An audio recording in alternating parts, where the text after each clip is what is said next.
Well, since last time, I've skipped ahead a little bit because nothing interesting happened, so we caught some dingoes, which is good. We can start turning this into a proper Australian fortress here. Struth Wallaby Dingo, as they say.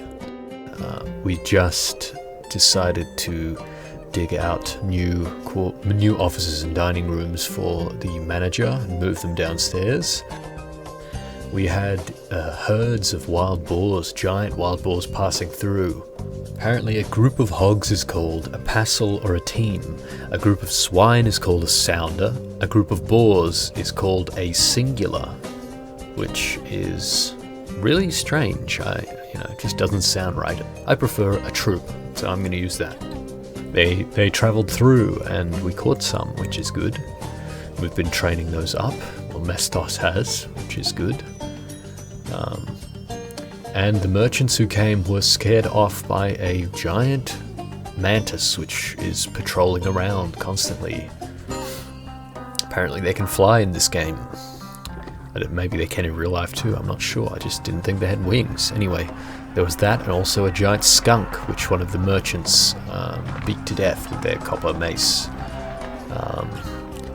Smelly, but it disturbed the merchants enough that one of their horse, and it just ran off and they couldn't unload it, so we were sitting around waiting for them to get their goods ready, and it never happened, and they just left, so no trading for that year. So in response, I dug out a barracks and we equipped our squad with iron gear with all the limonite that's lying around, so they're fully equipped now, which is good. And last but not least, we had our first artifact called Gongashnefek. It's simply made out of limonite, a figurine, and it's just artwork relating to an elf being killed by a dragon, Obasp, silvery parched. So, not the most interesting, certainly not worth much.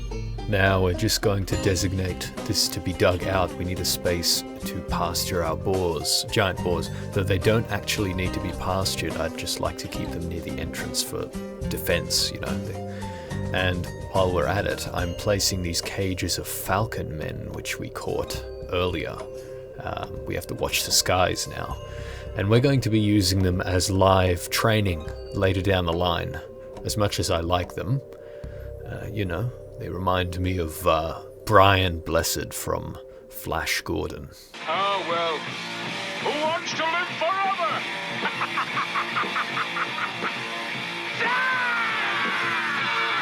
That's how I imagine them, more men than bird.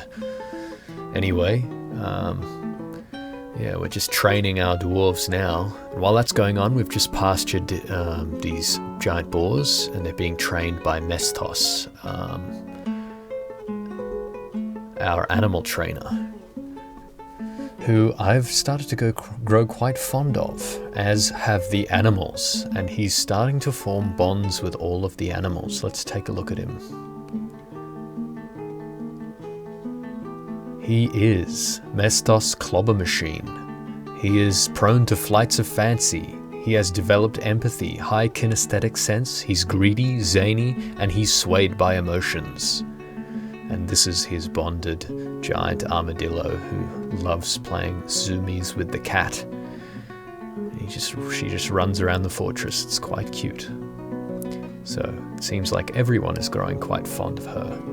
We're just going to continue mining towards this cavern layer which we have discovered earlier, and eventually we're going to move our farming down here, closer to the core of the earth instead of the surface. And meanwhile, we'll also designate some of this flux stone to be dug out, because I do want to produce steel, and we'll need more pig iron and steel, so for that we'll need this flux stone. We got plenty of it, which is good. There's chalk, and that's grand. One thing that I find interesting about this world and in this civilization is that the chief gods are Osram, the god of wealth, and Az, the god of metals. Now we have taken our name, Asalnis, which means Cavewar, So not only does Ars mean cave, but it also means metals, which is the god of metals takes his name. So perhaps one day this fortress of Cavewar will spread a holy war, burning the elven nature gods, until only stumps and twigs are left under the steel high boots of the dwarven civilization. We'll see how things turn out. Now we just have these agitated giant wild boars chasing down this dingo here. They're just slowly following it, and it's quite afraid, but it keeps trying to have a go at them, and then they're chasing it.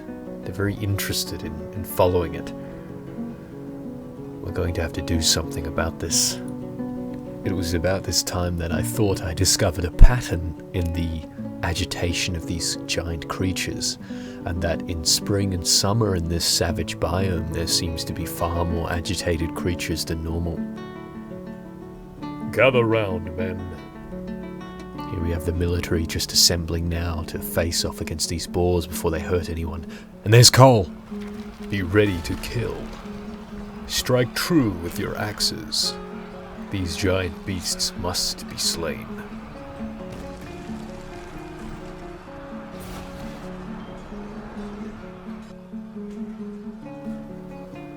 Looks like we mopped them up no problem. We captured most of them in the cages. 4 of the military dwarfs got there. Cole here was injured, so he's just in the hospital. Now I'm going to assign these dingoes that we trained up to be near the entrance. Just...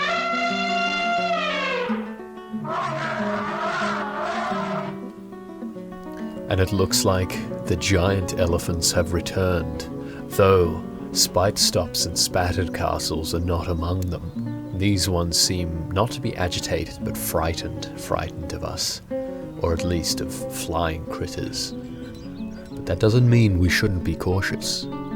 Gather round, men. Be ready for anything. Now it seems to me that these beasts are quite cautious, and yet... Yes! We caught one! It's a male. A giant male elephant.